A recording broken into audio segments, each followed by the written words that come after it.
มาติดตามอัปเดตสภาพดินฟ้าอากาศวันที่23มีนาคมมื้อนี้ยังมีโอกาสที่จะมีพายุฝนฟ้าคะนองลมกระโชกแรงเกิดพายุเรือร้อนแรงในบริเวณพื้นที่สีฟ้าๆสีเหลืองๆแถวภาคใต้ตอนบนและภาคตะวันออกทุกจังหวัดภาคกลางแล้วก็ขึ้นไปทางอีสานนครราชสีมาชัยภูมิจังหวัดเลยเพชรบูรณ์ตามพื้นภาพจำลองสีฟ้าพี่น้องพื้นที่ที่คาดว่าฝนจะตกมีพายุฤดูร้อนเกิดขึ้นแต่ก็คงจะบ่หนักบ่รุนแรงสีบ่เข้มแรงเบิ่งจากสีตามสำหรับช่วงกันเช้านี้ก็มีฝนตกแถวๆจันทบุรีเด้อพี่น้องกลุ่มฝนกลุ่มเดียวทั่วประเทศไทยก็มีฝนตกอยู่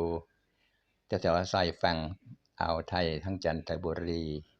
พื้นที่สีเหลืองๆสายสีนี่ล่ะฝนกำลังตกอยู่เวลาช่วงเช้ามื้อนี้23มีนา